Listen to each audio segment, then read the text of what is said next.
បាទស្រីបងប្អូនទាំងអស់គ្នាថ្ងៃនេះខ្ញុំនឹងធ្វើការបង្ហាញបងប្អូនទាំងអស់គ្នាទាក់ទងជាមួយនឹងការ upgrade RAM របស់ desktop របស់យើងអូខេឥឡូវខ្ញុំបង្ហាញបងប្អូនទាំងអស់គ្នាទាក់ទងជាមួយនឹង desktop របស់ខ្ញុំគឺវាមាន RAM ចំនួន 2GB បាទអញ្ចឹងយើងចូលក្នុងកុំព្យូទ័ររបស់យើងមកហើយយើង right click លើកុំព្យូទ័រហើយយក property ដោយសារនេះគឺ Windows 7 បើ Windows 10 វាអាច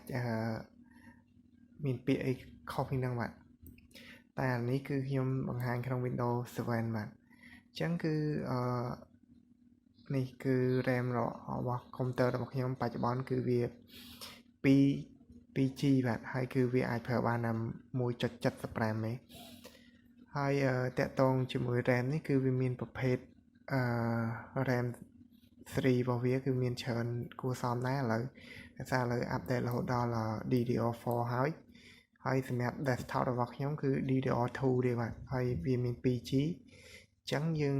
អាចធ្វើការថែម 2G ទៀតបាទឲ្យបាន 4G ដើម្បីឲ្យវារៀងដើរលឿនជាងមុនហើយតាក់ទងជាមួយនឹងការទិញ RAM ហ្នឹងគឺបងប្អូនអាចចូលនៅក្នុង website ខ្មែរ24ហើយមើលនៅក្នុងហ្នឹងគឺវាមានDDR2 DDR3 DDR4 អញ្ចឹងគឺអានេះគឺវាទៅ10រៀលជាងអញ្ចឹង11រៀលឥឡូវខ្ញុំមានហើយ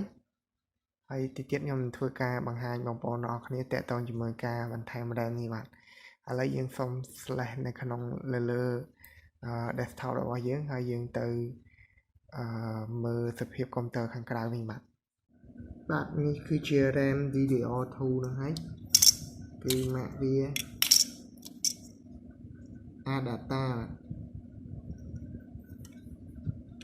អានេះគឺវា 2GB ហើយក្នុង desktop របស់ខ្ញុំនេះគឺវាមាន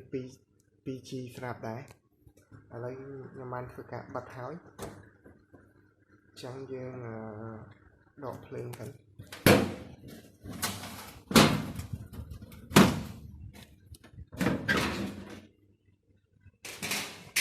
ហើយនៅក្នុងនេះគឺវាមាន 2G ស្រាប់ហើយ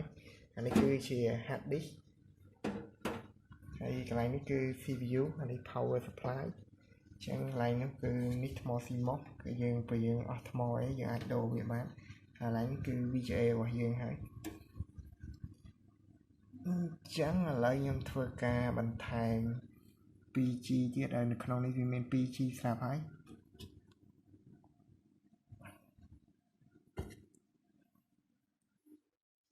អូខេអញ្ចឹងយើងត្រូវមានមើលកន្លែងជើងវាគឺមានមួយវែងមួយខ្លីអញ្ចឹង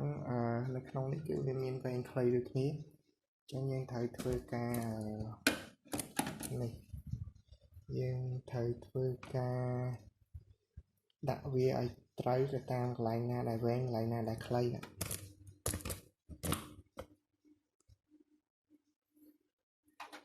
ចឹងគឺខាងនេះគឺវាវែងអញ្ចឹងខ្ញុំដាក់ខាងវែងចូលដែរ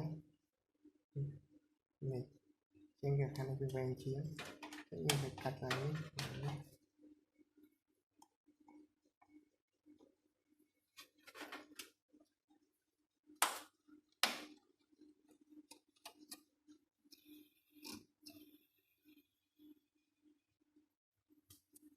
ហើយគឺមានកង្ហារទៀតគឺយើង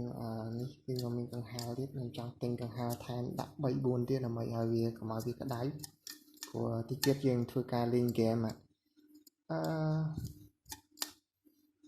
ប្រហែលជាមិនអាចលេង GTA 5 បានទេមើលទៅឥឡូវខ្ញុំផុង upgrade RAM នេះគឺដើម្បីលេង GTA 5 គឺវាត្រូវការ RAM 4G ហើយ CPU វាគឺ Core 2 Duo អញ្ចឹងឥឡូវយើងបានធ្វើការ upgrade រួចហើយនេះគឺ RAM របស់យើងគឺចំនួន2ដើមហ្នឹងមួយដើមគឺ 2G អញ្ចឹងគឺវាបាន 4G អញ្ចឹងយើងធ្វើការបើកកុំព្យូទ័រដើម្បីមើលដល់អ្នកគ្នាតើវាស្គាល់ RAM ហ្នឹងនៅបាទ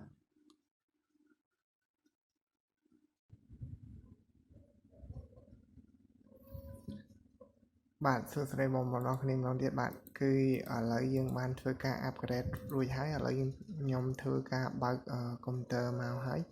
អញ្ចឹងយើងមើលដល់អ្នកគ្នាបាទតើវាឡើង RAM បាន 4G នៅបាទ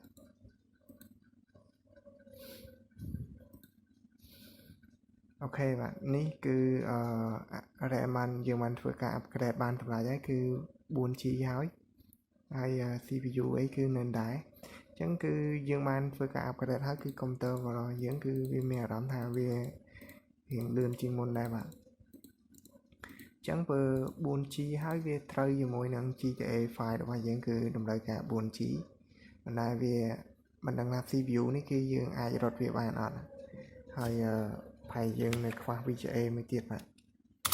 ហើយ VGA ខ្ញុំមានមួយ G ស្រាប់ហើយគឺទិញមកយូរហើយគឺទុកចោលមិនដែលបានប្រើទេ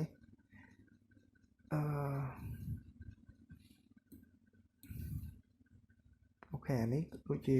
គ្រប់ដែរមើលទៅពុំចឹងទេមកវា share ពីRAM របស់យើងចឹងវីដេអូក្រោយទៀតខ្ញុំធ្វើការបង្ហាញពីការ set up GTA 5ហើយយើងធ្វើការសាកលេង GTA 5អ្នកគ្នាបាទអរគុណសម្រាប់ការតាមដាននៅវីដេអូមួយនេះបាទ